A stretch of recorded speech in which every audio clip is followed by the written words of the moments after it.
Are you ready? Right, you guys ready? ComX presents. Alex, not yet. Lauren, what are you doing? Making everything look sexy and chilling. By the way, I don't want to eat anyone's thumbnails. Thanks, Nick May, for that's super helpful. Can we just get the show going? ComX net, is it ComX net AU? Or, Are you ready for drinking? Drawing? What about laughing? Well, hold on to your crumpets. It's season 2 of the ComX Friday Night Drink and Draw, with your hosts Sizzle and Spedsy, and the man they call Quick, plus Australia's most attractive artists and creators, many of whom have books for sale at ComX.shop. Alright Dave, you can start drawing. Yeah, if you can make sense of it, good luck. Welcome to episode 74. I don't know what Rob's doing there. Of Friday Night Comic Dog. Sorry. Yes.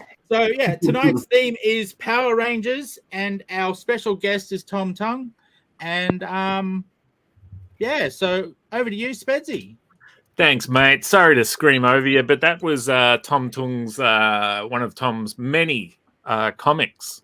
Oh, okay. Sorry. Who is our special guest tonight. So you can watch him draw for a little while, and then we will chat to him about all things Tom. Now, our resident Tom expert, of course, is Quick. Nick Cleary, give us a Tom fact. Give us a quick Tom fact. Tom Tung's middle name's actually Tim. Did you know that? Tim. I didn't know that. That's crazy. Yeah, man. Awesome. I've always wanted one of those. That's what I'm here for. And then we've got this guy who's either getting attacked by birds, drawing birds, or nursing birds back to health. It's Alex Major. Hello, sir. the bird's not sick. It's just abandoned. So I'm going to find it a new home. It's just a baby. What about a tree? Now, yes, I want to circle back. This will be our first topic for the night, people. So strap in for good times. I want to know more about this bird. Meanwhile, a lady who's not I'm trying to think of she has chickens. It's Shaden Jew. Hello. I've got more than chickens. I've got cows, pigs, and sheep as well. And horses. Just to name a few. Just to go back to Shaden, I actually contacted her to help me with the bird because she's a wildlife type person. So she's already so the bird is old news to her. That's all. Okay, wait. So pause on the bird talk because this goes deeper than I originally thought. Now we have Manuel here. Now this is a tricky thing. He has a bit of a technical glitch. So what we do is we're going to throw to him, and everyone's going to shush while we hear him talk because there's a weird echo. So let's all say hello to Manuel Bow, like this. Hi, everyone. Nice to meet everyone. And mute. Good to have you both. Now, the man who, Shannon, quick, give us your best Sith Lord impression. Sit low in your chair. Give it to us, mate. Come on. Oh, my mind just went blank. I can't think of a single line. I get down on the chair. There he is. No pressure. I feel the hate run through you. Friends will be dead by the time they get here. That was terrible. I apologize. That's right. Excellent. And of course, with all Sith, there must be two. And the other Sith Lord that we have in the house is a man with nothing new on his watch. It's Brad Daniels. Unlimited power!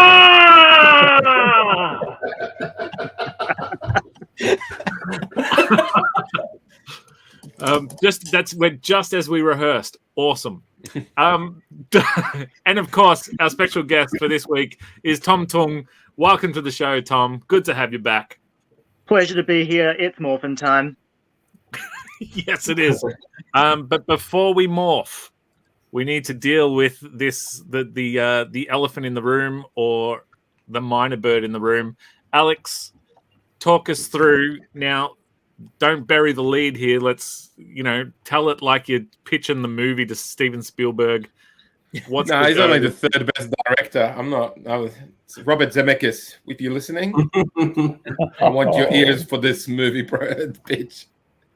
All right, let's go. Now I'm going to derail you with questions. But tell us what happened. Well, just before if I disappear mid-show, it's because wildlife people are going to call me because somebody who's actually more competent than me is going to take the bird away from me. So anybody worried, like, oh my god, I don't want this dude taking care of a bird. Don't worry about it. I won't. I'm just one night maximum. There's like a bird people vet type place near my house. So I'm going to take it there if no one comes by tomorrow lunch. So. The bird will be safe. People, you say Avian City, if you will. Yeah, it's like I just got to take it to Nick's house. I was like, Nick, you know what to do with these things. So tell us, Alex, how did you go about meeting Featherbee Bird? Well, just to give the bird a bit of a link to comics, like I've done a comic strip of minor birds for Vermouth 3, which you can buy at the ComX shop. So there you go. So there you go. And there will be issue 4, maybe. I don't know, but I have drawn up a comic for that. So, and I don't know if Sizzle will, grace it and sell it on his store, but if he does, go get that. So there's a link to the bird to comics. So the people go like, oh, what's with the bird talk? There's a comic link to it. And also, so there's that. So basically, on my way home to work, I was just like, scrounging the ground for coins, and then I saw a bird, and I was like, oh no, this bird, I don't want it. So I walked past, and I looked back, hoping that bird shouldn't be on the ground. So hoping somebody else, like another bird, would go back to try to save it, but it was just there lonely. So I went back, and usually I've been attacked by a bunch of birds. So I figured if I'm standing next to a baby bird, I'll have a bird attack me, but nothing attacked me for a few minutes. So I just picked it up and I wanted to put it up a nest, assuming there's a nest in the tree. And I couldn't find a nest in the tree. I'm like, where did he fall from? So we've got to put him back on the ground so the parent birds could take him. But he just clinged onto my finger. So I was like, crap. I was like, stuck with another animal. So that's how I ended up with 2 cats that cost me a fortune to bring here from China. Now, just to pause you for a sec. Now, you have a bird expert on either side of you tonight, which is very, very fitting. Yeah, it was like that. Now, I just quickly defer to our bird experts, Quick and Shaden. Is there truth to the myth or whatever that once a human touches a baby bird, the parents don't want anything to do with the bird anymore? No, the truth is it's only if Alex touches the baby bird. Like, ew, it's got cooties. They make the rules, man. Anything Alex touches, nobody wants anymore. That's how I stayed in a relationship for 10 years. What? Sorry? I think there is a bit of truth to that sometimes with wildlife. If you do touch really young, like pouch joeys or birds and stuff like that, it is quite hard to try and get them back to their parents because I think it might be the scent of your own smell that might linger, and then they kind of just reject it from their forth. So there is a little bit of truth there. Now, did you just say the scent of your own smell or the scent of your own smell? Because Alex has both of those. Your smell, your own smell. Well, I peed on the bird before I picked it up, so you thought it was stung by a jellyfish. Yeah, no, I just wanted my scent on it. No, I didn't do any of that stuff. But yeah, I did. I did contact Shaden before the show though, because I said, I've got a bird, what do I do? And he did all the steps already when he contacted me. Basically. Yeah, because she was slow to reply. Yeah, by the time she replied, I already thought of calling the RSPCA. In fairness, Shaden gets hundreds of messages similar to that a day, so it does take her a while to get through them all. Oh, so what was your question to Shaden, and what was her advice? Shaden, I found a bird. What do I do? Later, I was like, put it in a box. Yeah, by that time I already put it in a box, blanket, little tub of water for him, and he's also got like a. By the way, hi Mike. And then and then we put like a hot water bottle in there for him, and he's like, and my dad's with him right now. I'll keep him in a dark place. So your dad?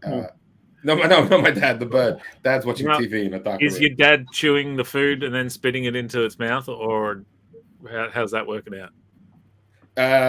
Yeah, but that's normal. Okay, that's how your dad feeds you. Just me and All the right, bird. so the bird's with your dad right now, and then Yeah. so bird people are coming to pick up the bird. Hopefully, I'm waiting for a call any moment. They said initially the lady said they'll come tomorrow, and then somebody else rang me. Now somebody will come in a few hours to pick it up. And I'm like, cool. And if not, if they don't talk, they'll just take him tomorrow morning to the bird vet, and then go like, look, do you guys want this? $10. They'll probably scan its chip and see who it belongs to. So, Alex, can you do us a favor? If they come to the door during the show, can you get a vibe and see if they're cool and get them on the show so I can grill them about baby birds? Yeah, if they're cool with it, yeah.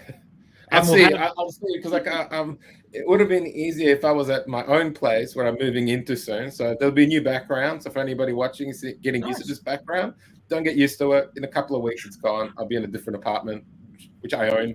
So, So stay tuned for that, viewers. Yes. Yeah. So I don't want strangers coming in the house. That's not mine. My house. If it was my house, all the strangers. Who cares? But it's not my house. So. Well, yeah, if we could get the bird expert to sit in between our two resident bird experts, and then I'll quiz the three of them with just general bird trivia, and we'll see who knows birds best. It'll be a new segment. Yeah, but anybody else, like anybody's like now like quenching for birds? Quick Nick has a comic called Detective Budgie, and he's got another comic coming out. We've got birds in it. Might be available at ComX.net.au. I'm not sure. I'm assuming yes. But anyways, just keep a lookout for that comic book because there's another one coming in. I have a little strip in there as well. I also have birds in it, but it also has birds. Angry American birds. Sorry. We're all about birds. Yeah, it's a bird theme. Like should have had Birdman instead of the Power Rangers. Pick up the Moose one. Too many chooks for my stabbing at bird. I don't stab bird. All right. Well, as Tom told us at the start of the show, it is morphin' time. And that's the extent of my knowledge on Power Rangers. We are drawing Power Rangers and talking about the Power Rangers. I know minimal. So I'm looking forward to learning about them because to me, there's a Voltron vibe that I really like Voltron. Some sort of combined forces, Infinity Gauntlet, but people type thing turn into a lion. I know that it was a Japanese TV show, and then they remade some American-y people bits, and then used the action or something. But of course, Sizzle, he's like a dictionary thesaurus encyclopedia of all things Power Rangers. Give it to us, Sizz. What you got? Oh yeah, I know so much. I know they jump around a lot and they fight demons. I know that the demons get large, and when the demons become giants, they call on or become or something a robot. There's a giant robot that fights the giant demon, and that's about all I know. Okay. I guess they win usually because there's another episode. So there you go. Now, if you are new to this show and you go, why are these people talking about something they have no knowledge of? What we do here is we bring in a person who knows something about it, and then the rest of us kind of haphazardly stumble through talking about them, and then we end on the expert, the person who puts us in our place and tells us everything that we should have known. But of course, first, we talk to Quick, and Quick gives us the logo. I grew up with the Rangers.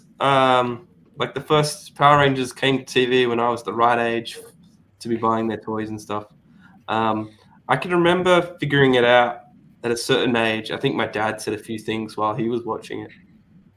And I figured out that they used the same footage at the end of every episode.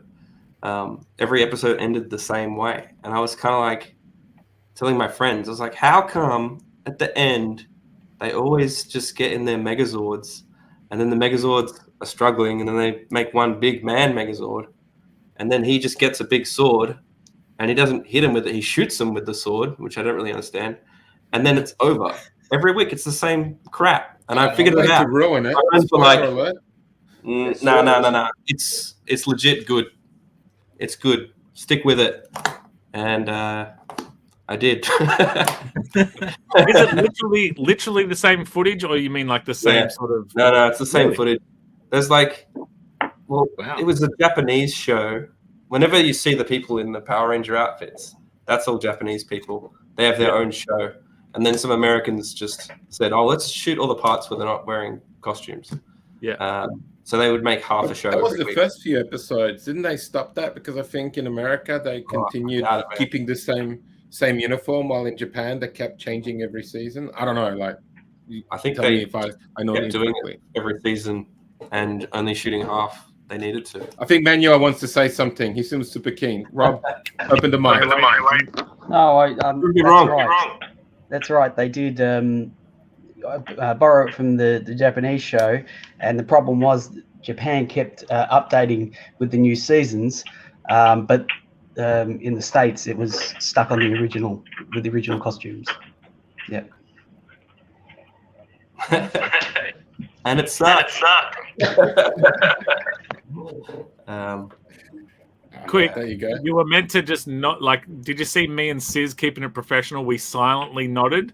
So you can see that we were agreeing, but we didn't make any sound.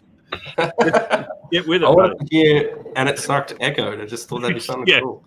I mean, it had its moments, but yeah, it's pretty sus TV. Sorry, Tom. That's all right. I'm only crying a little bit. It's better this is on the screen. Alex, are they so? You know, you're slowly rising to the level of an expert in the field of animals. I know you're more a bird guy, but the Power Rangers, when looking at reference today to draw them, they like snake heads or lion heads, or there's like little teeth on their helmets and little eyes. What's going on? I'd love to tell you that I just Google searched an image, and the thing was like, yeah, I'm not gonna spoiler alert which color I picked, but I was like, oh yeah, that's a color, and I drew it. But I do know a Power Ranger. You told me to save it for the show. Yeah, save it for the show. So which one do you know? I know the white one, but he wasn't in the actual TV show. So it's there was like in the US for like 2 years, there was like a Power Rangers roadshow where they toured the US. And they did like little stage shows, and then my friend was part of that, and he was a white Power Ranger. And another fact, he was on an Aussie TV show now. He's in Australia. Now I imagine they don't call him White Power Ranger, right? Because that just sounds problematic. No, they call him Drago. Okay. Well, the way he says Drago. But anyways, he's Drago. Now the other people he's on an Aussie show called Super Wog. So if you watch that, he's in a couple of episodes. So if you have Netflix. Here's a reference a lot of people won't get. Oh, I do know there's a big green head or whatever in Power Rangers. Yeah. And his little robot buddy. Remember that robot? Yeah. Nice. Wicked. Nice. That's awesome. So Alex, Thomas being Dave today. Yeah. The roadshow, was that did it have the actors from the show playing the other role? No, as far as I know he's like a martial artist. So I should have prepared for it. So I don't know if he was with the actors and he was just doing the martial arts stuff, because he's like a martial arts choreographer and stuff. And in China he worked on a bunch of films. He worked with Jackie Chan once as well. So with the roadshow, they normally have like pre-recorded lines from the cast, and the rest of it's like a stunt stage show type thing. They don't take the helmets off. Not necessarily. There you go. So my friend could be lying, but no, he's legit. Yeah, he's legit. Yeah. No, he's legit because he's embarrassed by it. Every time I bring up that he's a Power Ranger, he's like, I've been in serious movies. Speaking of someone who's been in serious movies, Shaden. Oh, I should tell people. Me and Quick, our new thing is horrible segues. So that was a horrible segue. So, but you can maybe it wasn't. Look up IMDb, type in Shaden Jew, and see what comes up. Shaden, IMDb, Yes. the internet movie database. Google it. Long way for a crap joke. Give it to us. What do you got? You seem like you've got some Power Ranger knowledge. A little bit. I did grow up watching it with my brother. A little bit, but I've collected like very comical kind of side notes on it, or like facts here and there. So bring it. It's a bit unrelated, but personally, I like K-pop, and I watched the movie. I think it was one of the movies, not the one that came out ages ago. There was a recent one, and it had Becky G in it. And if anybody knows Becky G and is somewhat into K-pop, they know that they did a collab with a BTS member called J-Hope. And I was like, oh, that's really cool. You know, kind of just like needing BTS and what I used to watch as a kid together. And I was like, that's really, really weird, very coincidental. And then also I have I also have a huge love for opening scene of one of like the very, I think it was early 2000s. I might be wrong. The movie that opens up with them like rollerblading. And if anybody knows, I'm the author of a rollerblading comic, so that's totally up my alley. It's like the best 1 minute opening scene I've ever seen. So there you go. That's my weird knowledge of Power Rangers, which is very unrelated to the Power Rangers theme, really. Now, because the K-pop fans are monstrous, they are legion. Give us what's the BTS? I'm assuming it's not behind the scenes. What does? Very close. Ooh, what is English. It? It's beyond the scene in English, but in Korean it's Bangtan Sonyeondan.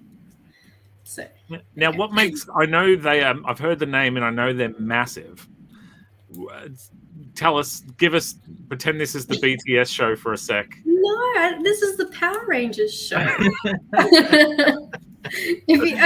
Okay, all right. Well, let's. So BTS started in 2013. They're pretty big now. They started off as like an underdog kind of gig. They almost went bankrupt, and now they've been nominated for 2 Grammy Awards, and they do a huge part of charity work. They're part of the UNICEF Foundation. They spoke at the UN. They do a lot of other stuff outside of music. So they were nominated as one of the most influential groups for Time magazine. So yeah, they've done heaps. So the fact that they are loosely related to Power Rangers, I thought was maybe somewhat worth bringing up. So yeah. Someone who is somewhat worth bringing up. See how I'm going with the segues? Manuel, let's unmute you for a sec. Hi, everyone. So I'm in Adelaide at the moment. I'm in a hotel room, so I don't have everything available to me. So working off my phone, but my history of Power Rangers. So I was born in 1980. So we had He-Man and then Turtles after that, and then the Power Rangers, and I got heavily into that as a teenager. And I remember when I realized I should stop following Power Rangers, it was Christmas, and my mum asked me, what do you want for Christmas? And I think I was like 15 or 16, and I asked for this saber, the white Power Ranger sword, which was a talking sword.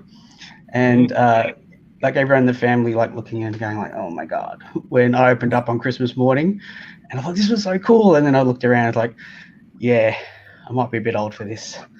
And then, that was pretty much it. But seen the movies and saw the recent one, which I actually enjoyed. So that's my history of Power Rangers. I know a little bit about it as well. So yeah. You know heaps. I do. I don't want to say it, but I do.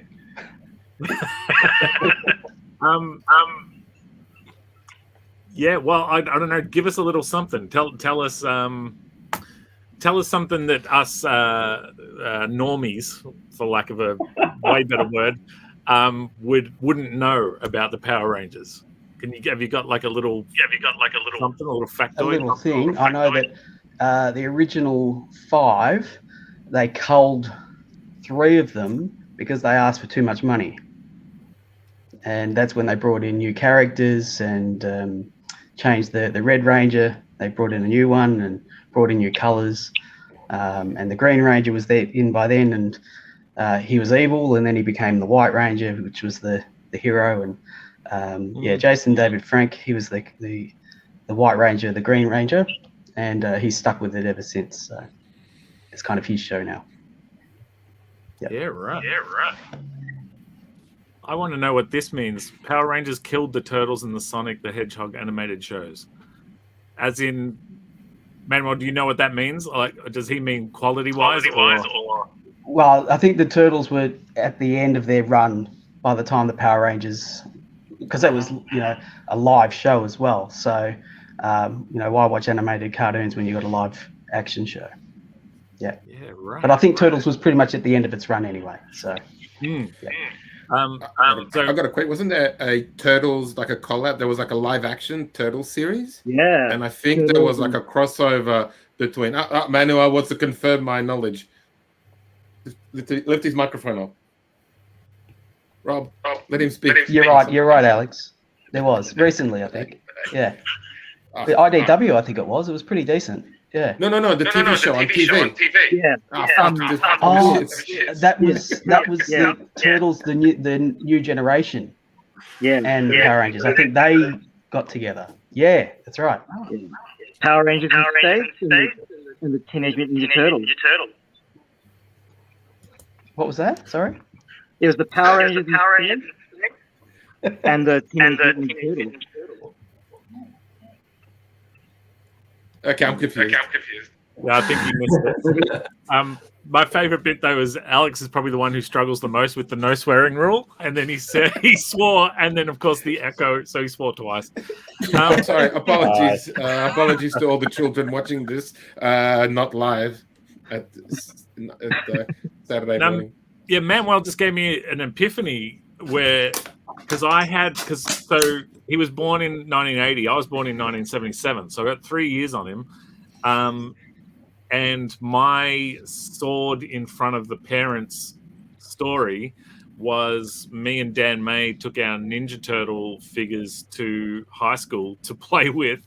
And when normal, mature type students walked past and saw us doing it, we were heavily mocked.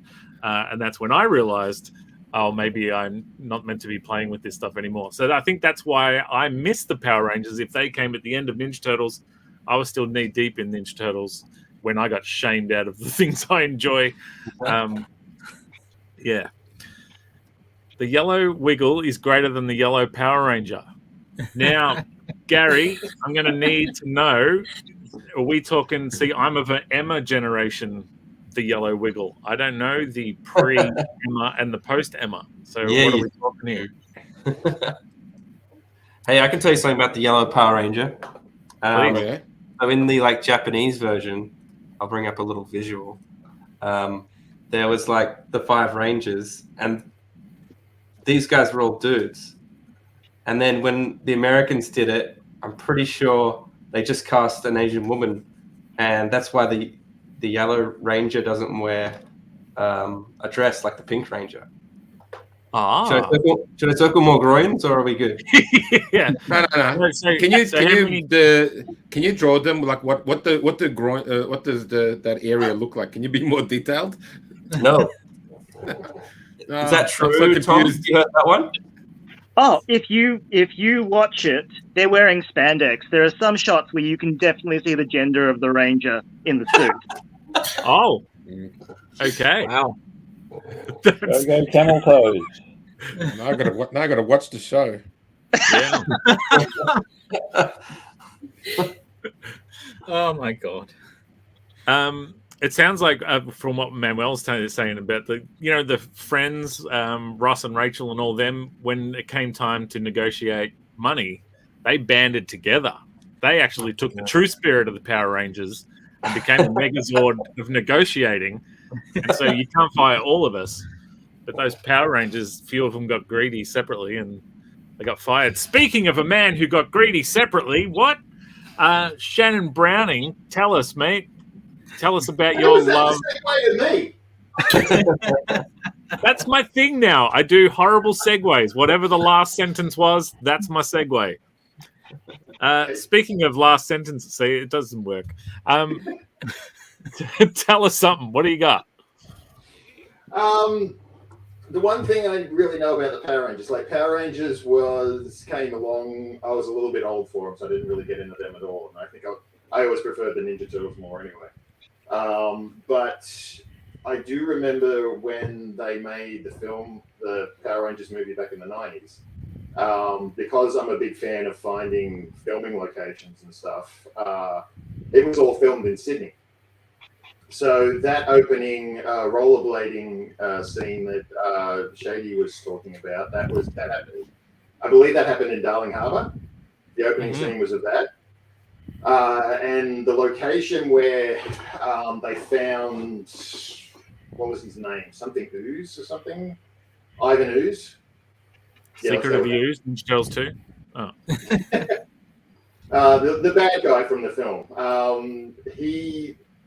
They dug him up as an egg or something. I tried watching it. The whole thing's on YouTube. If you really want to watch it, go right ahead. Don't watch it timer. But that was, as anybody who was in Sydney during the 80s and the 90s would know, for the longest time, just near the cinemas, just off George Street, there was a great big hole in the ground, which was eventually turned into, I think they call it World Square. Because they started building it and they ran out of money and then the company went bankrupt and no one else would come in to pay it off or finish it off for the longest time. So probably about, almost a good 20 years, there was just this big hole in the ground. But they filmed a lot of films down there. Like Jackie Chan, I believe, did a film down there. But major sequences from the Power Rangers movie was filmed at that World Square construction site. And then there was a shot, I think Alex was saying earlier, there was a shot involving the Sydney monorail, which is no longer there. I think one of the Zord characters, which is the big animal robots, was behind the QVB for a scene as well. I haven't seen the whole movie, so that's all I know about at present. But yeah, my hometown has a connection to the Power Rangers, and we're all very proud. Give us it didn't get the plaque on the ground like the Matrix did. Give us one or two of your favorite film locations that you've found. I took a few weeks of just going, lots of watching the movie and scouring locations and stuff like that, and I found the majority of the locations that the Matrix were filmed. Okay. I've even some of the more obscure things, like the scene towards the end where he's running through the markets trying to get away from the agents. Found all of those. I even met this guy. I was talking to him about it at one point, and he lived in a little apartment just off the alley there. And asked me what I was checking out. And I was talking to him about the Matrix and that stuff. And I said, "You do realize that one of the scenes was right here?" And he goes, "No, it wasn't." I showed him a photo and I pointed to the alley, and he looks at it and he started squealing and just "Oh my god, it's right there!" So I found that. Found most of the locations for Superman Returns, which was also filmed in Sydney. Did you find just a big Mission rock Impossible? in the ocean? Mission Impossible 2. Did you see? Mission Impossible 2. Yeah, I've tracked pretty down easy some of to those. find because it's just a harbor. I've been trying to find. I've been going through some really obscure old movies. There's a movie called Midnight Spares that I've been trying to track down some of the locations for that as well. There was the Dolph Lundgren Punisher movie that was filmed in and around North Sydney. What about the Dark City? Dark City was done. Dark City was done in Sydney. Yeah, I think there was a lot in the studio. I haven't actually gone searching for any of that just yet. Yeah, and then he did the what's his face? Alex Preston did Garage Days also. Yeah, that was very Australian though, so I don't know how that. I don't know if that counts. Oh, no, that totally counts. Yeah, Strictly Ballroom as well. I was tracking down a bunch of the ones for that. It's kind of amusing. I was looking. I don't know. We're going off topic here. I don't know who's seen Strictly Ballroom, but there is a bit where he goes and hangs out with the girl's family, and it's in a little tiny little house in between some train tracks and stuff. And what I found out is that was completely paved over, redone, and it is now right in front of where the casino in Darling Harbour is. So it's interesting to see the passage of time when you show up in a location. Sometimes it looks pretty much exactly the way it did in the film, and other times it's just completely gone and been completely revamped and rebuilt. Speaking of,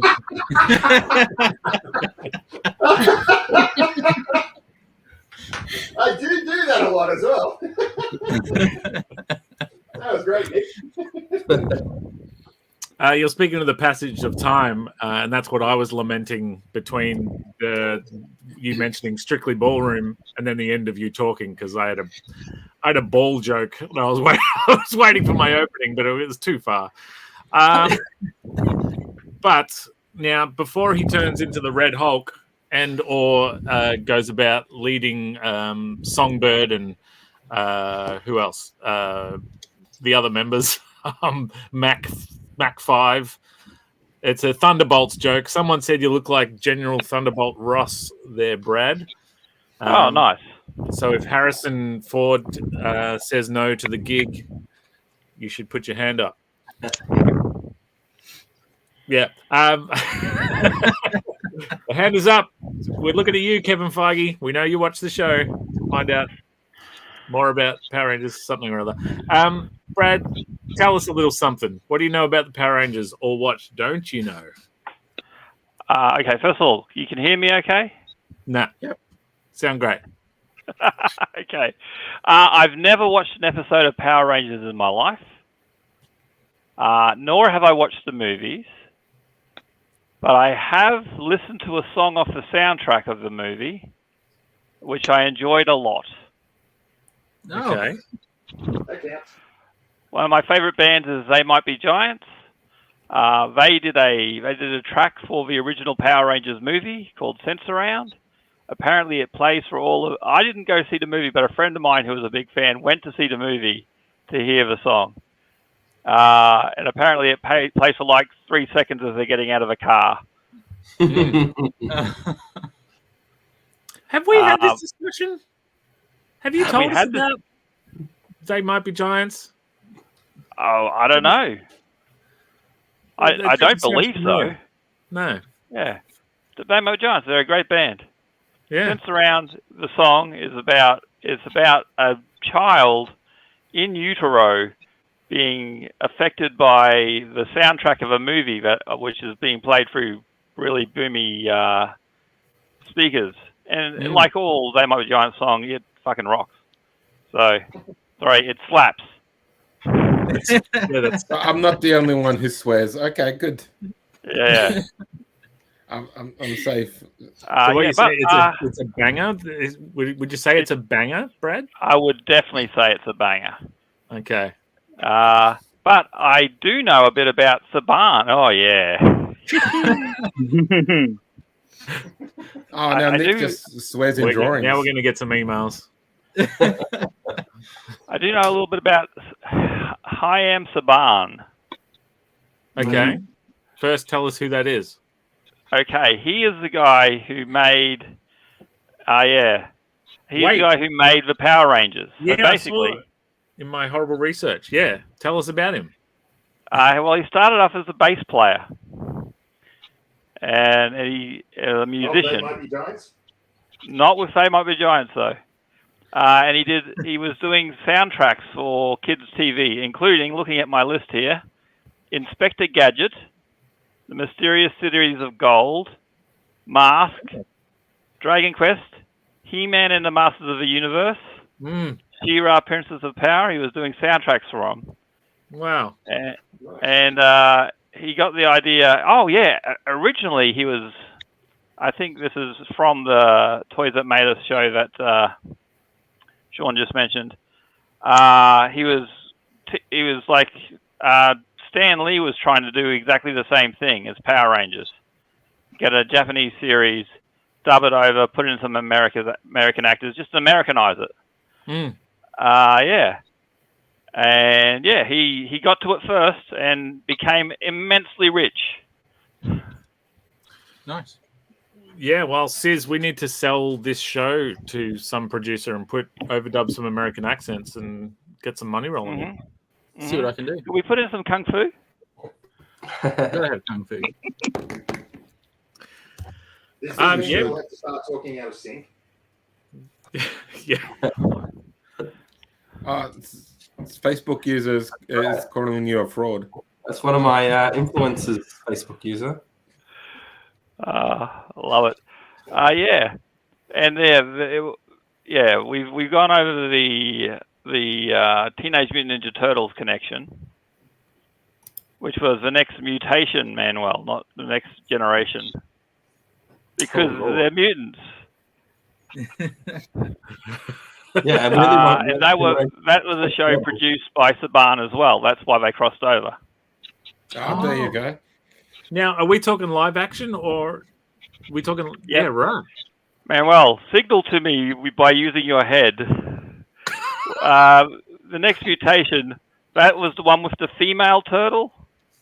With Venus de Milo, who was derailed, never to be seen again. And it was one of them, who was it? Lard, Peter Lard hated her and forbade her from ever showing again. She's never been seen again. Actually, she's recently turned up in the comic series from. Whoa. I can't remember who's publishing at the moment, but yeah, she's recently turned back up again. Now that's the turtle with the yellow headband. Is that no, that's Janeka, I think her name is. Yeah, right. Yeah, they brought in a fifth turtle. She's a female turtle. She's the yellow, the one with the yellow mask. No, she's completely separate. No, Venus de Milo is she's she's kind of like a Frankenstein creation. Oh, Manuel wants to fight in. Yeah, light blue, and she's got the yin yang symbol on her arm. There you go. Yeah. There you go. Now, this isn't the turtle show, but as if we haven't done a Teenage Mutant Ninja Turtle show yet. So what's the go with either of these female turtles? Were they did they mutate at the same time, but Splinter missed them or something, or what's the story there? Who are you asking, Rob? Because I have no fucking idea.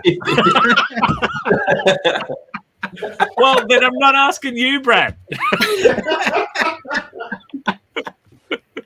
with Janeka, as like the comics that introduced her, I've been reading it since issue 100, which is just before Janeka arrived. There was a mutant bomb went off in a certain part of New York and turned all the residents into mutants. Yeah, the city basically walled it off and kept all the mutants inside, so they turned it into their own town. I'm just trying to. Oh, yeah, there's Venus de Milo. Oh, wow. Yeah, exactly. Now I don't know much about turtles. Yeah, turtle anatomy. They don't. Yeah, that. That's gross. Turtles are not mammals. Let's see. Janica was actually she was a human girl. She was the girlfriend of Casey Jones. She got injured somehow. I don't remember too clearly. They did something like a blood transfusion or something like that, and it mutated her into a turtle. So she's a turtle. Oh, sweet. So she was human and became a turtle rather than turtles who were just turtles. Yeah. Right. That sounds cool. Yeah. That doesn't excuse the weird design, though. Of course it does. Oh no, the yellow mask one. I'm talking about not that horrible. Two different ones, Alex. Oh, I'm sorry. That horrible My one they just showed. Yeah, Venus.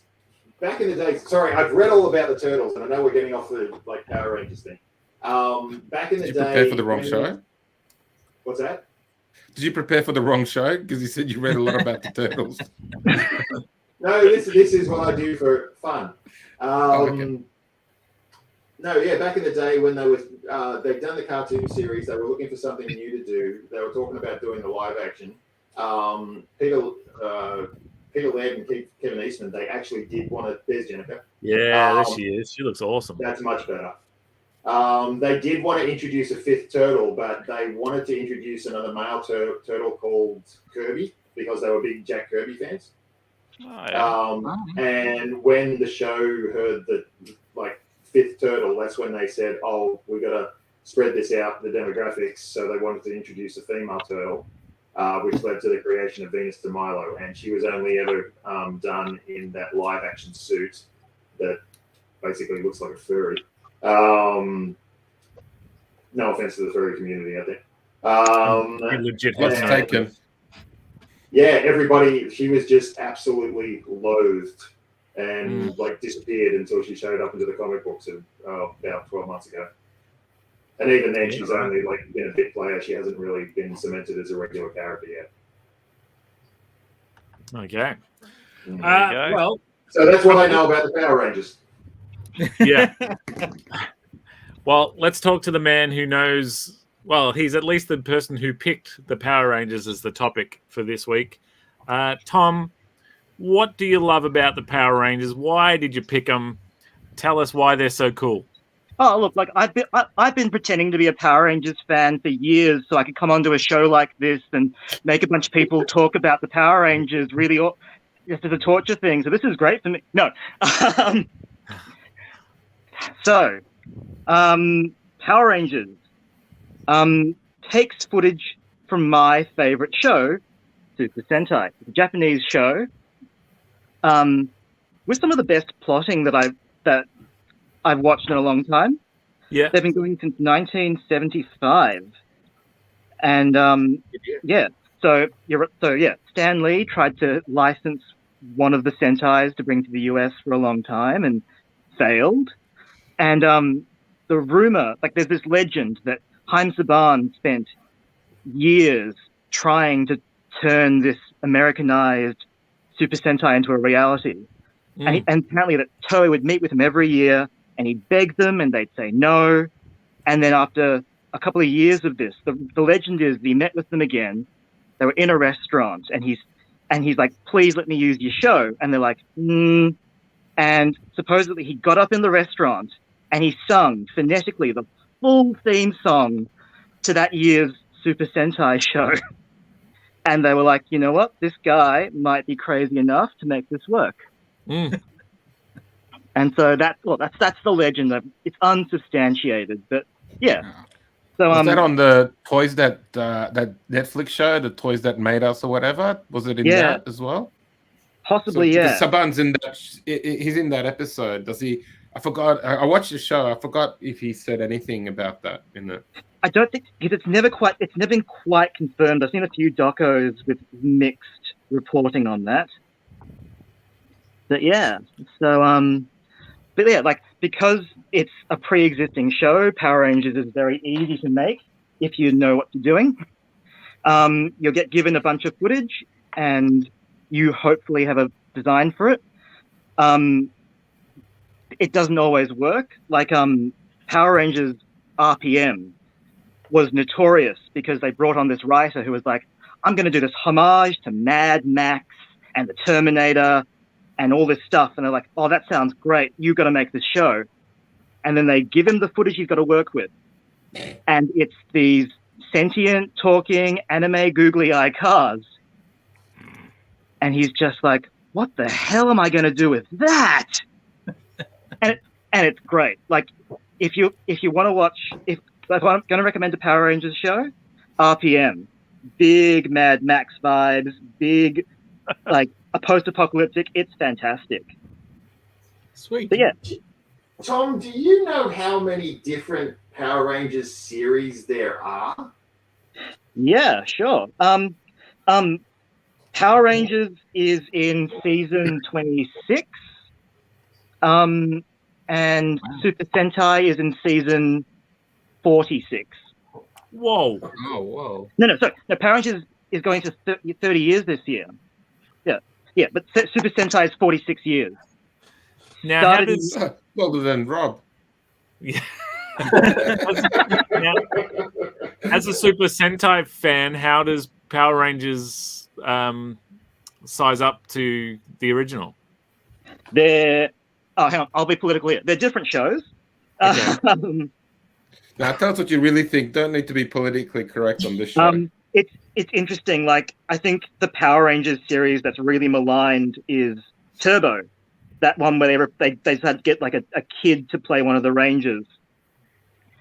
And it almost tanks the Power Rangers franchise. But in Japan, the Sentai that used that footage was called Car Ranger. And back then, the ratings were already tanking. And so they're like, you know what? We're going to do a parody of our own show. And it hit home really well. And so the series that saved Super Sentai was the one that almost destroyed the Power Rangers franchise. Wow. Tom, can you give us, like, for those of us who have no idea, what the Power Rangers, what do they do? What's their mission or whatever? Like, the Turtles fight Shredder, the Avengers protect New York. What's Power Rangers' deal? Power Rangers, look, it's different every season.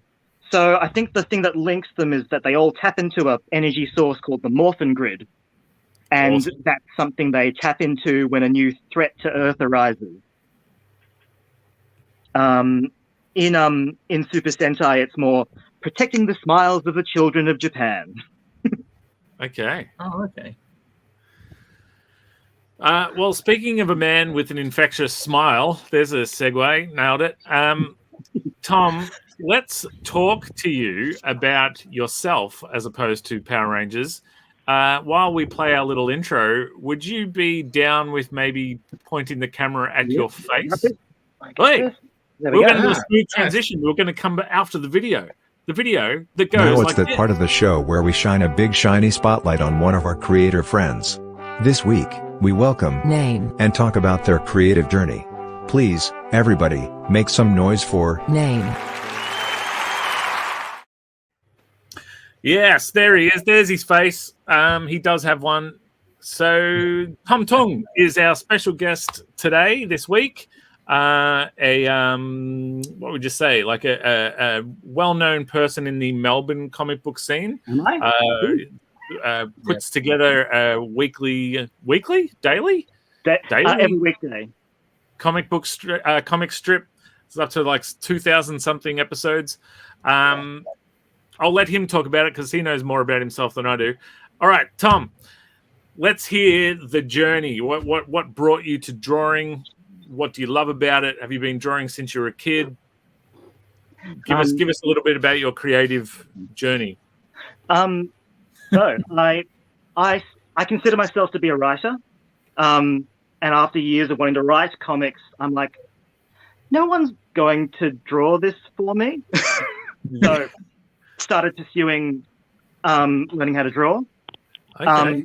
I was studying my bachelor in physiotherapy at the time, so anatomy was big. So I got to do double duty, learn both.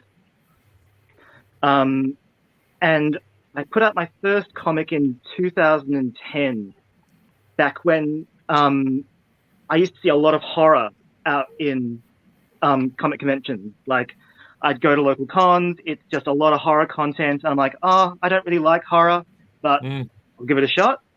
So I think it was one of the Armageddon expos, I was literally walking around handing out copies of my Ninja Vampire comic to people. And I occasionally hear people still have their copies. Awesome. And yeah, ever since then, I try to do one book a year. I like to be across different genres and things. So the next book I did was a book called Hire My Seal. Very cutesy, girl and her pet seal. unknowingly being hunted by an assassin. But yeah, and that was pretty fun. And then after a few more years of doing that, I had a bunch of bad things happen. So a bunch of toxic mold in the place I was living at then destroyed most of my sketch pads. And then in a similar time, I'm backing up from my computer to my backup hard drive, and both have blown. So all of my original comics and art are gone. And that gutted me. I'll bet. And no computer, no original art. And so what I started doing was a daily diary comic, just taking a photo with my camera phone, putting it up. And I figured, you know what, while I'm depressed, I'll probably do this for a few weeks and then I'll get over it. And now next year in September, Mini Tom hits 10 years of being posted every weekday. Holy moly. So it's been a while. Yeah, and it's interesting. Mini Tom makes me a semi-public figure, and like sometimes people will walk up to me and be like, "Oh, how crazy is that thing on the tram?" And I'm like, "What? Oh, right, you read the comic, right? Cool." So I think even there was one time I was at, I think it was EB Games, and I'm looking at the different things, and I can feel someone sort of watching me, and I'm like, "Is this odd?" And then I finally worked my way around to the Power Rangers stuff. Hey. And I picked something up, and then they made a beeline over and like, "You're Tom, you're Mini Tom." Wow. Yes, just waiting to see if I looked at the Power Rangers. I'm like, "Oh, yep, that's him. No one else is going to look at that stuff." The bit that stood out to me with what you were just saying, so you think of yourself as a writer, and then you learnt to draw. Now, the story with most of us is that, you know, kids draw, and then a bunch of us didn't put the pen down and kept drawing. I've had the pleasure of sitting in real life across the table from you and watching you draw. You are amazing. Tell me about learning to draw. Like we learn to draw by doing, but because we've always been doing and we improve, sort of thing. But to actually decide to start learning, I don't even know how. That's so foreign to me. So, I guess I've always been a bit of a doodler. That sort of like doodles and stuff, but nothing sort of really taking it seriously. And like sequential art is a whole other story of actually stacking and laying out a page and things. Yeah. So I was already drawing a lot of anatomy models. And spending time in the anatomy lab around like the severed limbs and things. So you get a good idea of how to draw perspective, how to draw the different muscle groups, and just learning from there. There's this thing that drives me mad about people who draw Spider-Man.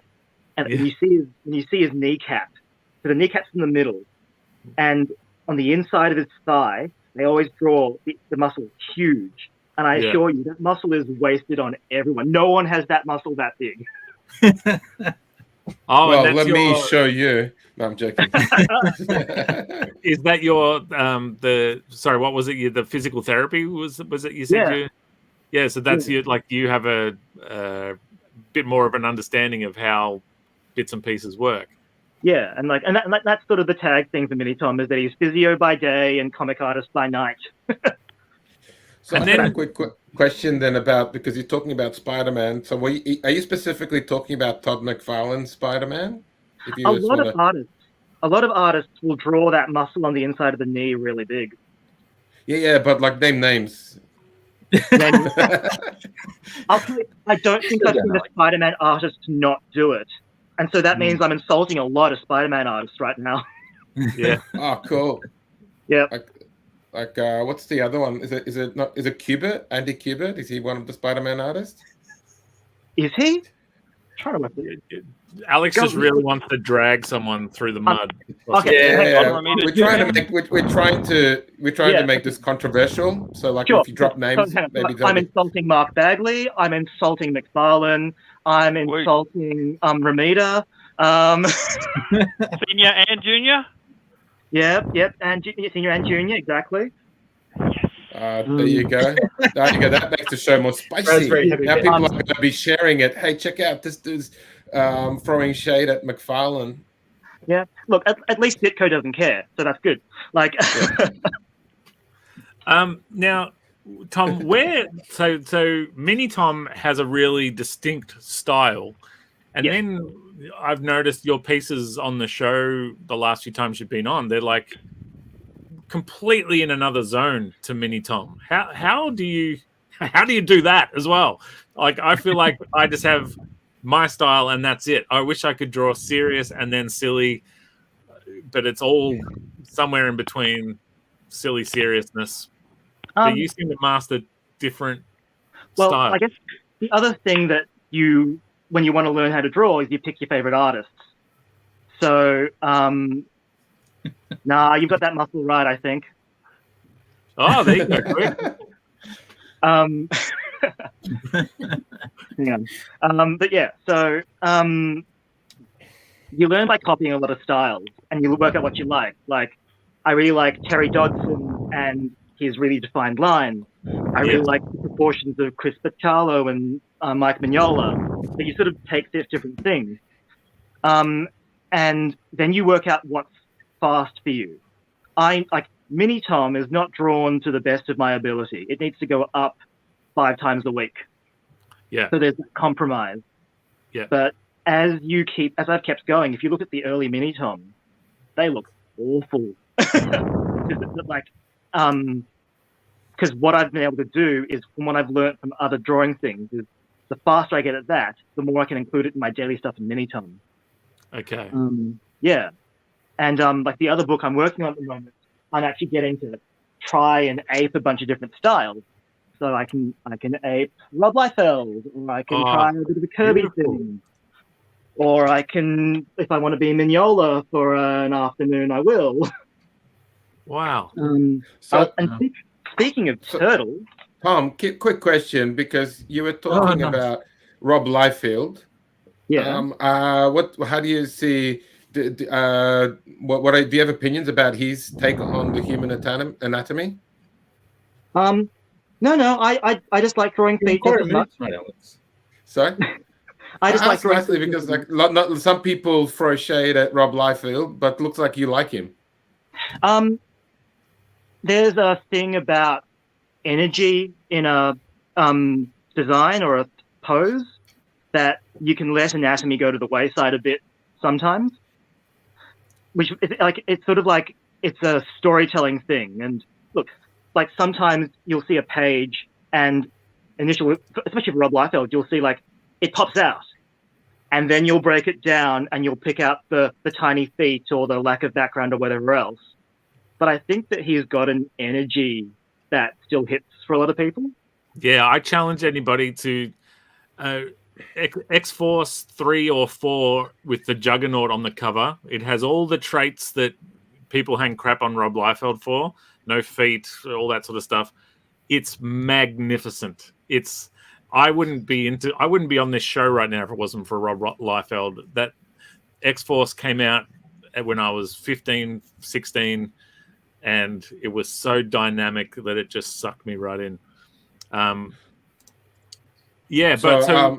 If Rob, you're listening, welcome on the show. I know you're not an Aussie, Rob, but you're loved here by at least 2 people. So, Rob Liefeld listening, drop Shane a line, and also buy from ComX store. Because I know Rob has money.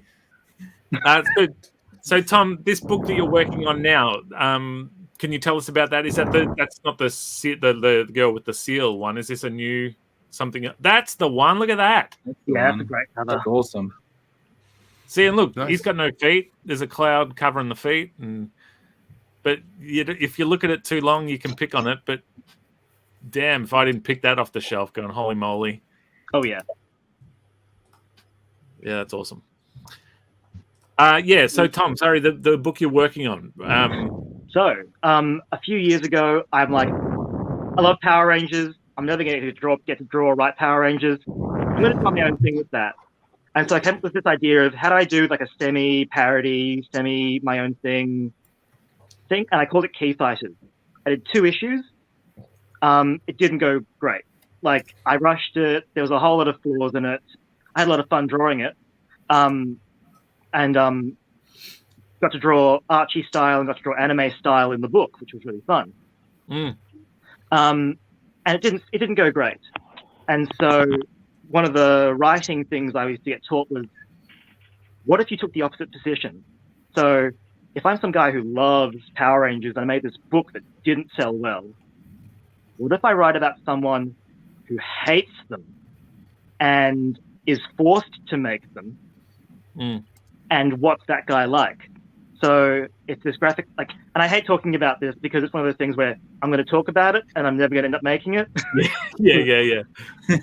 Yeah, but like opposite of what I'm doing mini-tom wise. That's beautiful. Detailed watercolor art, and then sort of dense line work art for a bunch of things. So that's beautiful. So far, I'm getting through 3 pages a week. But okay. And how many pages are we looking at for the whole thing? 300-ish. So I'll be done in 100 weeks. Okay. But yeah, sure. It's a really fun book to work on. I'm getting to try a bunch of different styles, and I'm getting to draw more than what I can usually get done in mini-tom. Right. Would you consider releasing it in floppy chapters or something to get it out, or you want to drop one big nugget? It's difficult. Because I grow up on Marvel and DC books. I love issue by issue. Yeah. But that's sort of not always what works in the Aussie comics market. Yeah.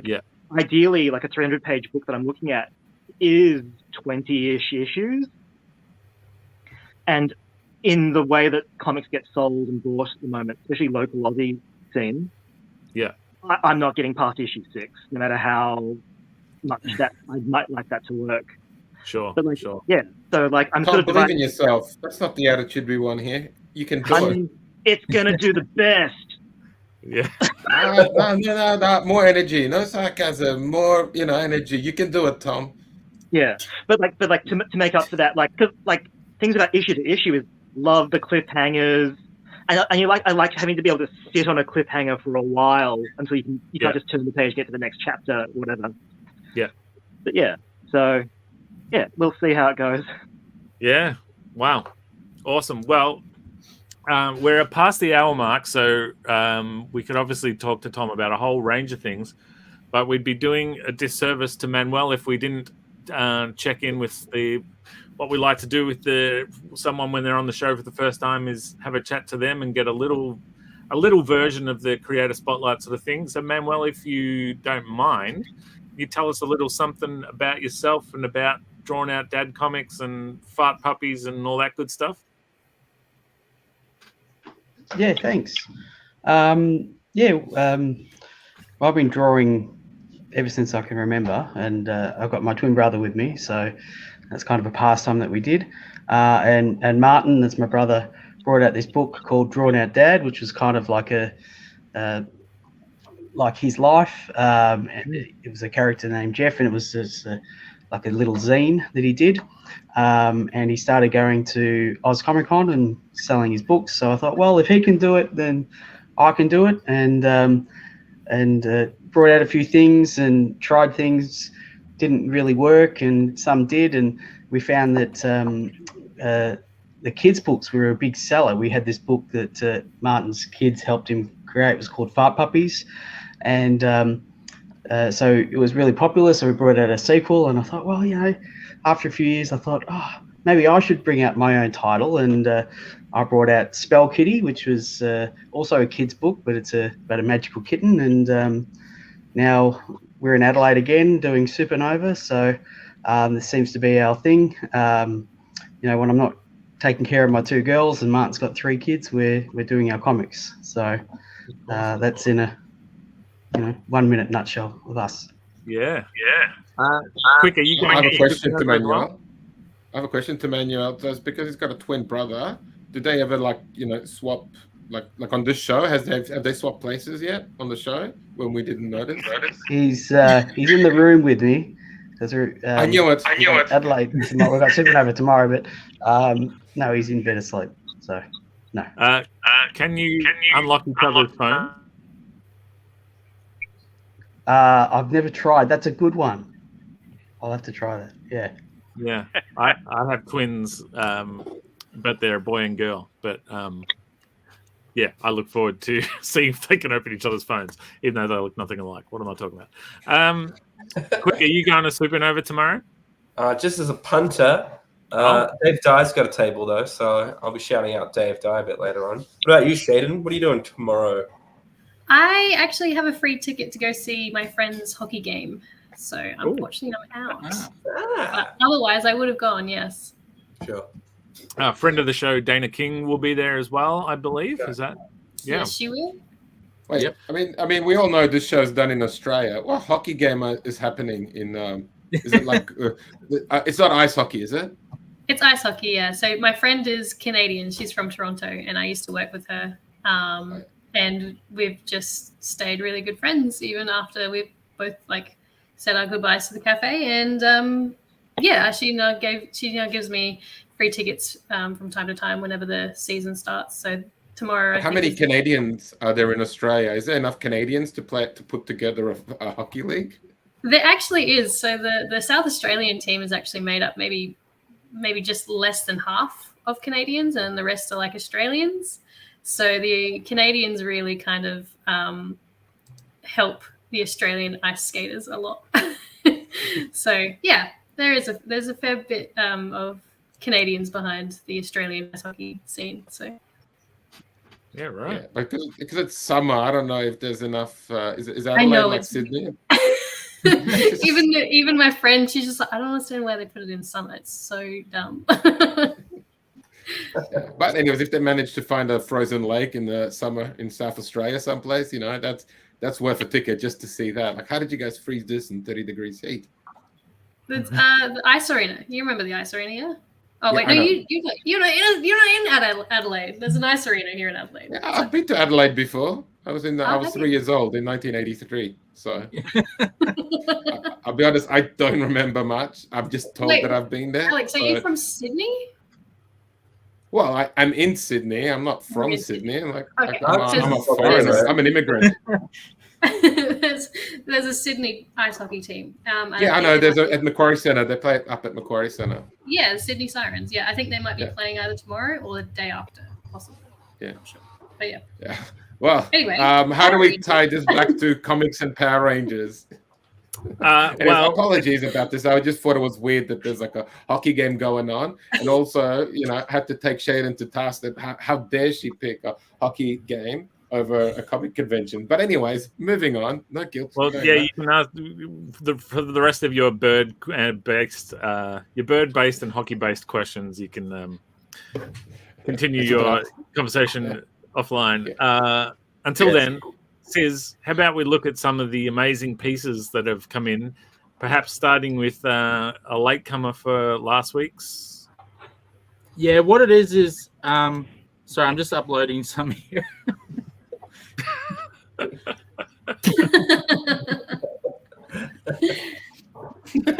Grenton finished his Spawn. So that's what the first latecomer is. Yeah. I thought I'd show it off for him. Oh, nice. Whoa. Yeah. Really cool. Because he came into the show late, so he didn't do much. Well, he did do quite a bit, actually, for someone who came in late. Yeah. Wow. So, this is it finished. Awesome, Brenton. I am Ezra on Instagram. Yep. Excellent stuff. Now, what I had here is Mini Tom included me. So I'm just going to show that off. Hey. That's Mini Sizzle. Mini Sizzle. Glad you are. All about tonight. So I love it. Now, real size Tom, Mini Tom within his universe is a regular size Tom. I don't know. Do you imagine he talks like, or is that how you read it, or is it my voice? I don't know yet. Well, I know what I read it like now. Oh, cool. And you got the gig. If I was the showrunner on the Mini Tom cartoon, I would let's get him not only to write the show, but to voice the main character as well. It only makes sense. Like, have you legit heard the guy? Yeah. I'm gonna get the respiratory infection.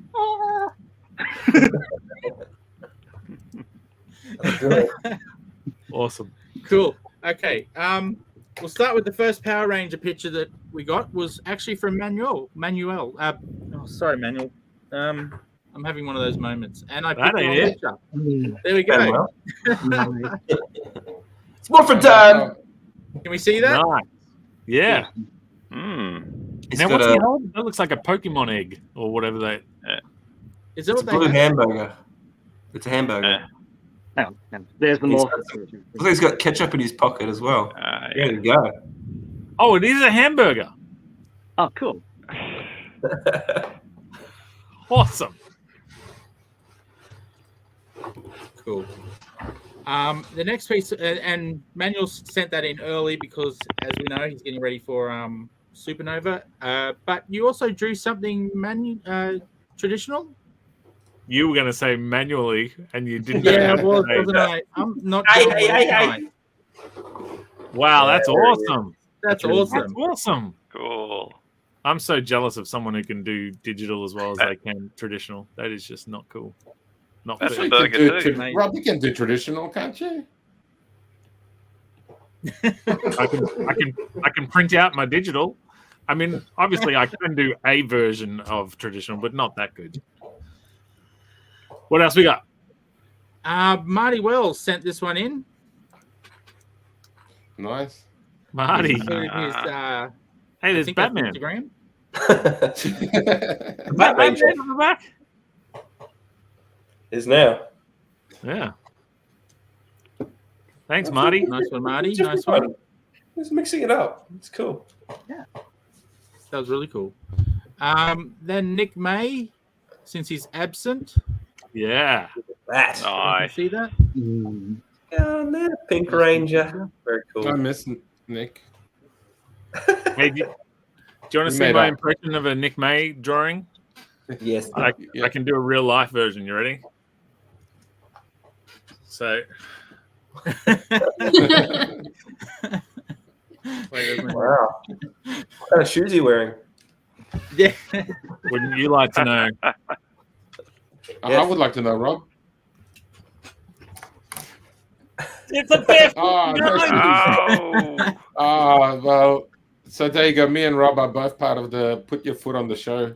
Yeah, and if you want, freeze frame it and look at how smooth that thing is. It's like a baby's bottom down there. You've already increased the viewing audience a lot now. Yeah. Got the Tarantino crowd in. Yeah, a bunch of foot enthusiasts are just excited. Yeah. Whatever, I'll do whatever it takes to boost our numbers. So it's all for Can we ComX. get Rob Liefeld on the show? But I won't do that. All right, Hugh McGowan. Yes. Hugh. That's cool. Nice. Hey, Tom, I didn't get an answer in the end of what the helmets are. Are they lizards? Frogs? Different motifs, different for different teams. But like the original Mighty Morphin, they're dinosaurs. Dinosaur head. Yeah, and like the visor is the dinosaur mouth. Uh-huh. And their mouths don't move. No. Like their mouths are part of the mask. Like the Green Ranger used to play his dragon flute, and they're like, how does he blow through the metal mask? Yeah. Magic. But like, yeah. Apparently you're meant to imagine that the mouths move, and I think that's gross. It just makes it easy to dub, though. You guys don't imagine mouths moving. Tom does not approve. Hey, look at that. Quick, what's with those two lines, mate? I don't have any line. Why is Rob not wearing any clothes under the shoes, behind the shoes? I liked it when he wasn't wearing clothes better. Oh, what line? I have, just for the ratings, not anyway. like a personal thing. I believe Travis Richardson is next, Sis. Yes, and you might like this one. We go. Whoa, Trav. Oh, what? Cool. Nice. Oh my god! I'm holding rollerblades. That's sick. Rollerblades, yeah. I got pen. Wow. Dave's there too. Trav's an Adelaide boy. That's why he's shouting out to his favourites, Nick and Shaden. Oh wow, that is so cool. That is awesome. What's there's a real little rat on top of Lauren's head. Yeah. He made it work. Hold on, Trav. I need an ice bath. I'm just reading the comments. Wow. Thanks, Travis. That's awesome. Nice. And here's one of those lame segues. Speaking of Svedsy. Oh no. Nailed it. Hey. Oh, nice. Hey. Really cool. His lizard head. Yeah. I like that he's got a beer gut. Like that's like that's what you want. You want a Power Ranger and a dad bod. Yeah, the spandex is unforgiving. Yeah. Oh, you know what's cool about that is that outline that doesn't go around his mouth. That's really fun. I like that. Well, that was I wasn't going to draw anything. I ran out of time, and then No, that's rad. It looks. I thought I'll try something different and quick, and yeah, that's what happened. Quick, that's something Nick does. Yeah. We're taking Nick's shtick. And our next one in is Dan May, a regular of the show. Ooh, Daniel May. Oh, wow. Muscular. Striking a pose. Yeah, we've got some Nice. boobies on the yellow. Better than the turtle The ones. Yellow Ranger wouldn't have had boobies because it was played by a man. So sorry, Dan May. Oh, Dan, Oh, what are you no. doing? I have to send that one back. Yeah. Not canon. Is if we, I don't know what we paid for that one, but could we get a refund for those? Yeah. Um, I agree. yeah, the lady one has a like a tiger hat. Yeah, same with tiger. Yeah, yeah, right. And if you see the Rob, go back to that for me one more time, Zizzle. The Black Ranger has tusks because that was the mammoth. Yeah. See that? Oh, See okay. that? Oh, right. Yeah. They did their homework. They knew what they were doing. Wait, who did the homework? The Power Ranger. The Japanese guys. With the Japanese the guys. American guys didn't do anything. They just copied the homework and gave it in. Cool. Okay. Our next one, Rob O'Connor, who's becoming a bit of a regular to setting stuff in. Hey, nice. Oh, what's her name? What's her name? Oh, yeah. Rita Rita Repulsa. Hey Nick, Dan's reference pic had boobs in it. Just saying. Thanks, Alex. We covered that. Moving on. I don't know. It just popped up on my thing, didn't it? There you go. Wait till the comments are on the screen, because otherwise people at home don't know what you're talking about. Oh, apologies. Sorry about that behind the curtain. Pre-comment Just reader. behind the scenes. All right, Tom, can you do the voice for this woman? For Rita Repulsa. Yeah, do Rita. Go. Ah, after 10,000 years, I'm free. It's time to conquer Earth. Nailed it. That's it. That's awesome. Wow. Why am I the only one? Come on, guys. This is awesome.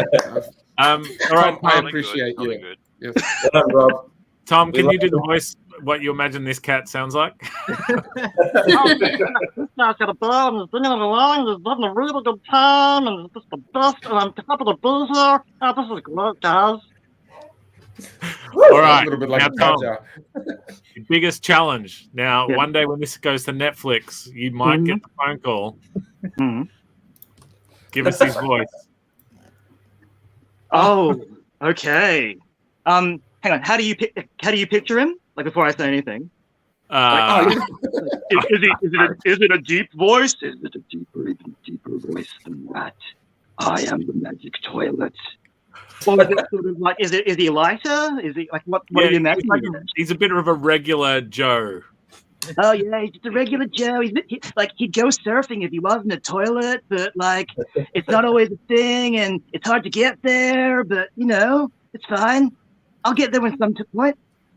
What's really crazy is issue 4 literally starts with him surfing. So Oh, nice. you've got the gig. All right, let's go with Davo77, Tony Davidson. Yep. Yes. Oh, Davo went all out. Nice. Yeah. Oh, nice. Full set. I can't Yeah, see he it. did his home. He also managed to do his homework. Yeah, no dress on the yellow one. Now, Oh, Tom, no. the blue one, what animal are we looking at? Triceratops. So there's the horn in the middle, and then the two other horns around the side. Yeah. Right. So I missed what the black one was. There was tusks or something. Mastodon. Oh, They're like yeah. the trunks down the middle, and then the tusks are on the side. Now give me the pink. What's the pink? The pink's the pterodactyl. So like the pterodactyl head comes down the middle of the visor, and then the wings wrap around the back of the helmet. Oh, yes. Now I don't want to unnecessarily pull things apart, but did saber-toothed tigers and pterodactyls exist at the same time? Oh, totally not. There's no truth in this art. No. So much for doing your homework, Japanese people. Take that, Japan. Whoa, Brad big Daniels turn. just slammed you. Come at me, bro.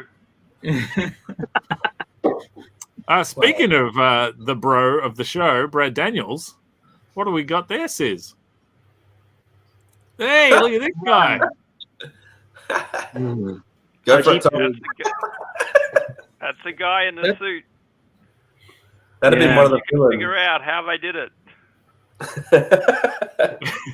Is the guy's head like in the red bit at the top? And so that's his.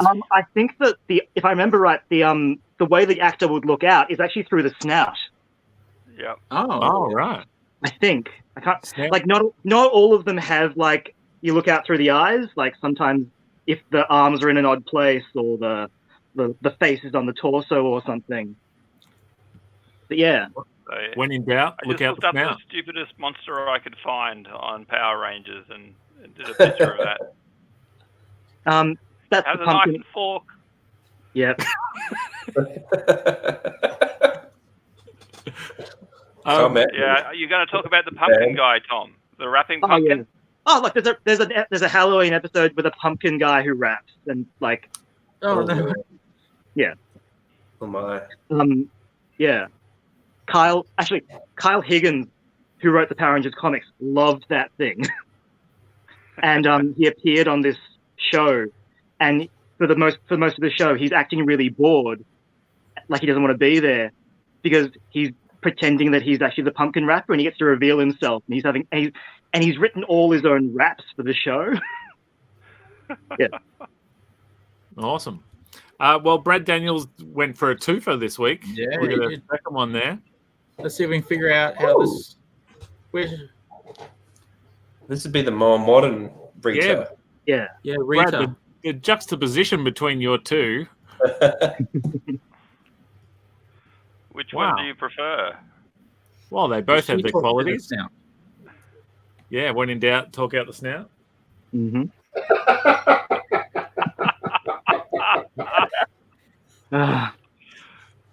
Awesome. Oh boy. Hey, Shannon Browning, our resident Sith Lord. Send this over. Oh, Nice. Kung Fu fighting. Shannon, Action. we read the same brief. Totally did. I noticed your I was color kind of- sense is a lot better than mine when yours came up. So Oh, I got that I'll going. be honest here. I was thinking of all that Ninja Turtles research. I thought there'd be like a cameo of the turtles in the background. yeah, I'm not that fast. Yeah. He's a Some people Sith cheat. Lord. He's not quick.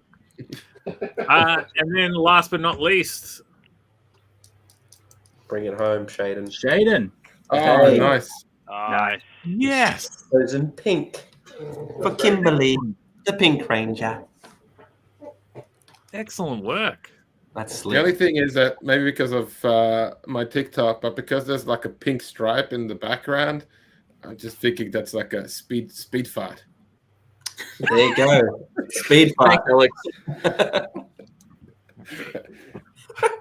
Because it's pink. Cool. Well, that brings us to you, Tom. Do you want to show your Speed fight, everyone. All right, so there we go. Oh, nice. Now, Tom, who's this guy? Is this a bad guy? Looks like a fly sort of dude. This is the first Red Ranger in the Sentai from 1975. Oh, okay. Awesome. So, yeah.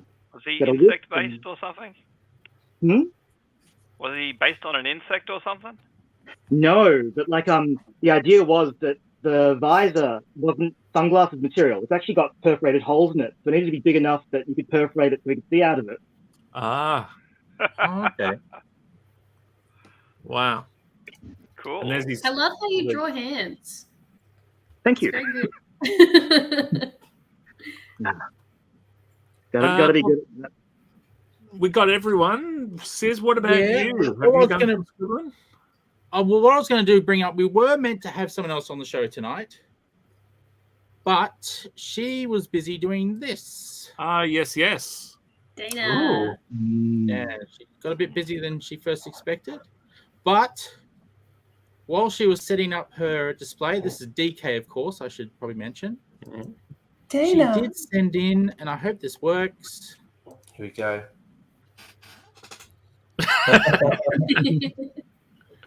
Awesome.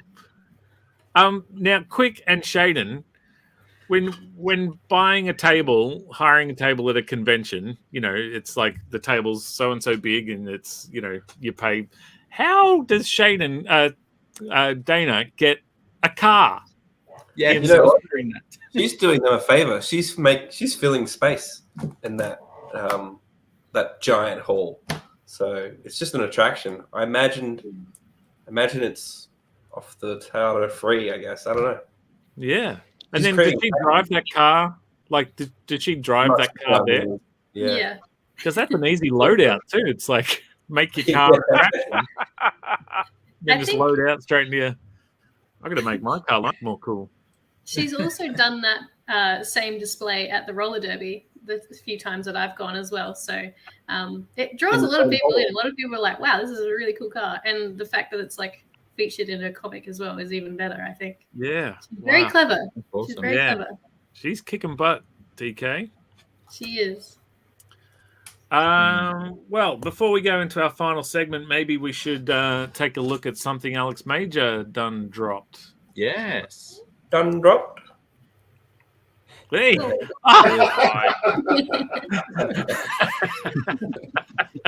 Yeah, I felt the Dark Nebula and the Blue Ranger would just get jiggy with it. Don't know. Yeah, Nice. That is spectacular. That's awesome. Look at him go. Leave him there. We need to get this going. Can we get everyone to start just like Jimmy there? Come on, Shaden, I'm watching you now because you're not. Yeah.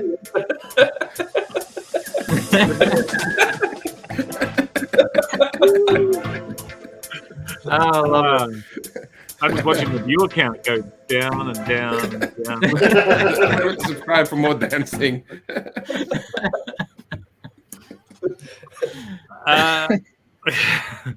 All right, Sis, we got anything else before we go into our last thing? No, nothing else has come in. Yeah, I'm checking. I got nothing. Then let's do this. This poor person is looking through the newspaper for info on what projects our artists have been working on. And this lost individual is using a map to find where she can follow our artists on social media and buy their books. How about we save them the trouble and just tell them? We call this next segment Shameless Self-Promotion.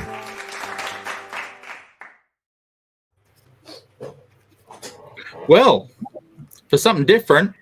Oh. ComX Shop. Look at ComX.shop. Never heard of that. Get a whole bunch of Australian comics to your door for one flat postage rate within Australia. We are updating the site in the next few weeks so that we can take orders from overseas. They will not be a flat rate though. But at the moment, but Australia will stay a flat rate. So yeah, get as many comics as you can afford, all for one flat postage rate at ComX.shop. So many great books. And if you're not an Australian, so if you're not an Australian, don't let the postage cost scare you off. The comics are worth it. Just in case if you're if you're from Brazil and go like, oh, I want some Aussie comics, Shane's your man. there are digital versions of some of them on there as well that you might be. There is quite a few digitals on there.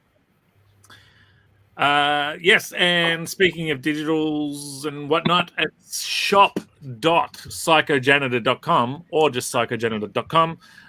You can get The Devil's Toilet, the first issue, digitally for $1. Or you can get it in print for a few more than that. But yeah, go forth, check it out. Otherwise, I have a fortnightly webtoon called The Hero Complex, written by a writer called Tony Huddy and drawn by me. It's fake superheroes, real conspiracies. It's wordy, but it's bantery. It's a good time. Check it out. Quick. Get down. Yo, I've said it before. I'll do it again.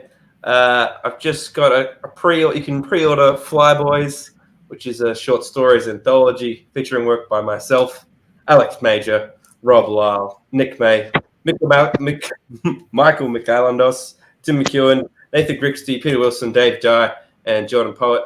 And you can also pre-order Propeller Ella as well, all at detectivebudgie.net. It's a good time to pre-order because the books are like almost finished. Nice. Alex. Yeah, so I'm gonna try to be less than 2 hours long. Anyways, I've just got to actually like the wildlife people still haven't called me, so I'm a bit bummed by that. So if anybody watching is like a wildlife type person and Sydney based and knows whatever, that's my bird. His name's Michael. You've given him a name.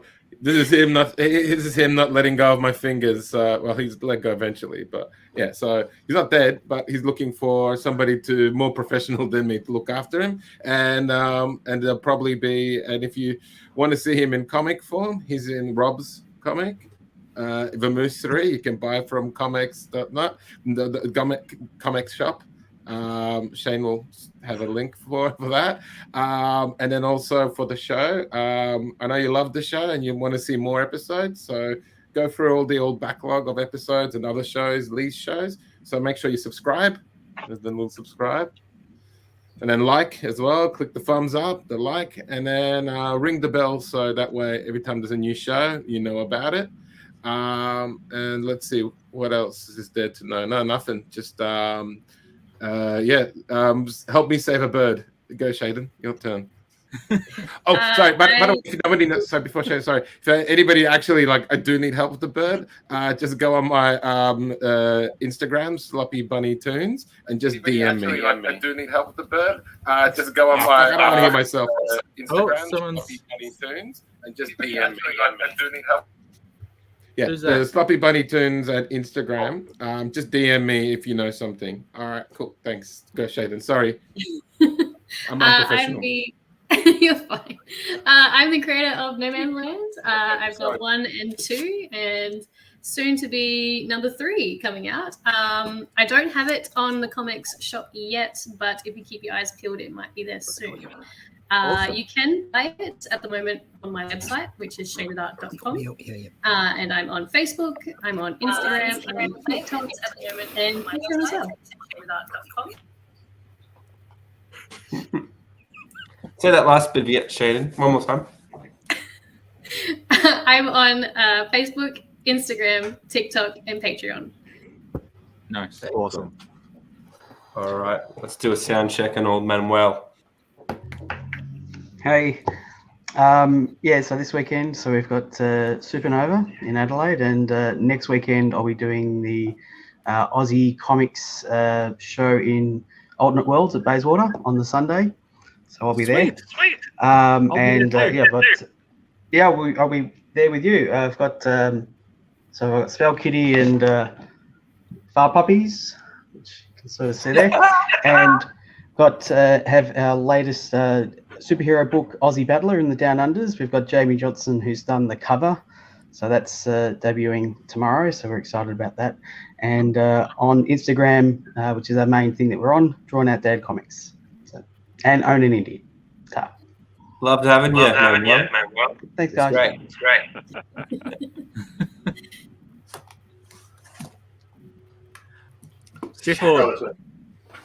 Flip forward.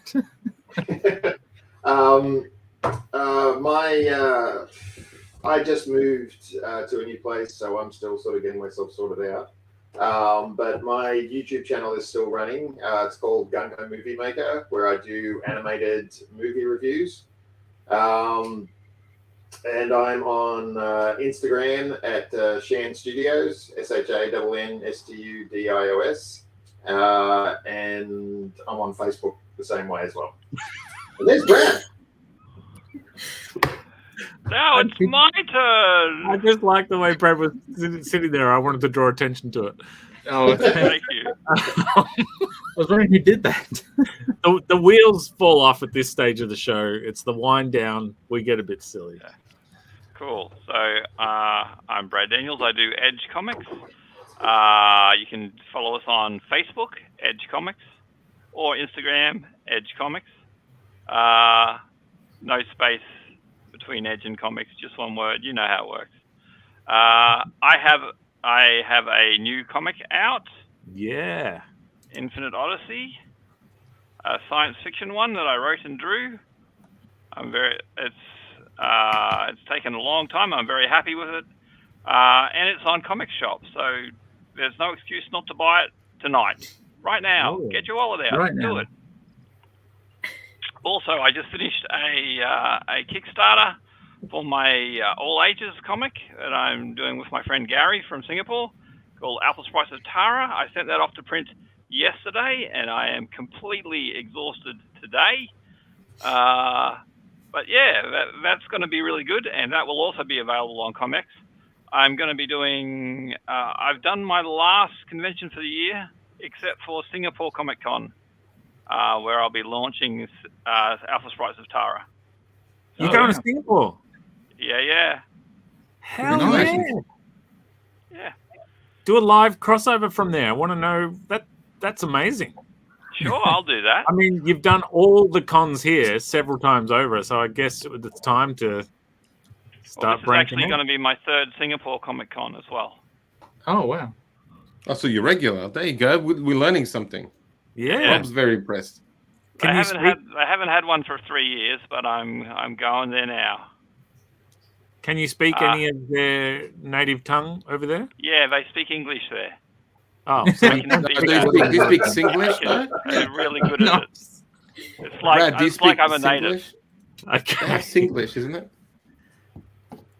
Like they're called Singlish, which is kind of mixed between Mandarin and English. There are 3 official languages. There's Chinese, Malaysian, and English. Nice. So I speak one of those. It's And Malaysian, isn't it? Gary, your sidekick, is he from Singapore? Yes, he is, and he's gonna love being called a sidekick. Well, he's your sidekick. You're his sidekick. It's Yeah, we're each other's sidekicks. We're always kicking each other's sides. Yeah. Yeah. So buy my books, please. How about Yeah. what do you got to say, Tom? You got some stuff going on? Oh yeah, Mini Tom goes up at Facebook and Instagram every weekday. Facebook Tung Comics and Instagram Tom_Tung.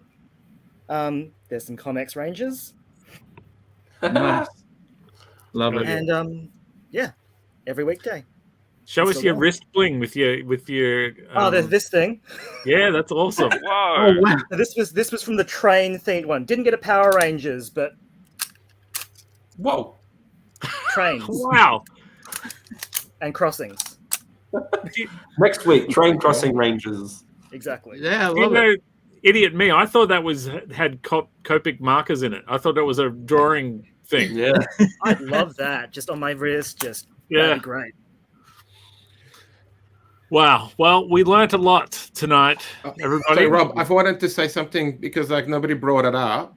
Yeah. But I wanted to say congrats to Shane and Duncan on being at King's Comics. So Thank you. anybody else in Sydney, go to King's Comics and pick up a copy of Bin Kitty.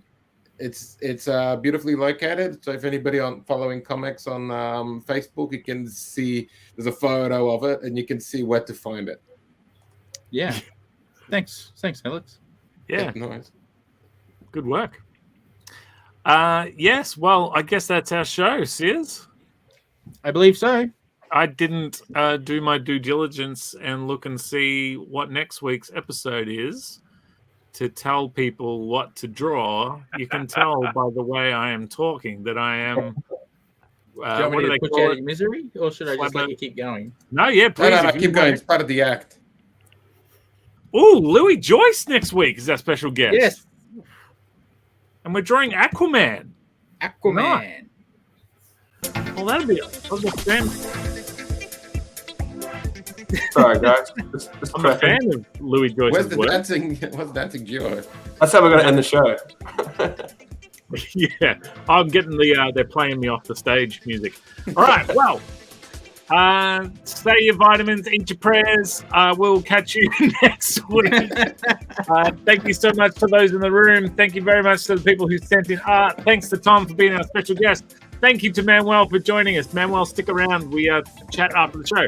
And we'll catch you next week. Until then, subscribe and like. Someone should call the police. The show has been murdered. But in 1 week we will rebuild it. Better, stronger, faster.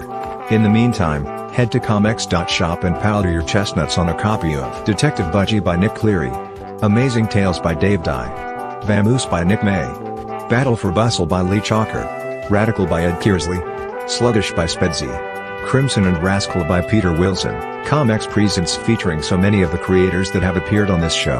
And so much more. Alright sis, press the button. End the show. Don't make me butter your biscuit.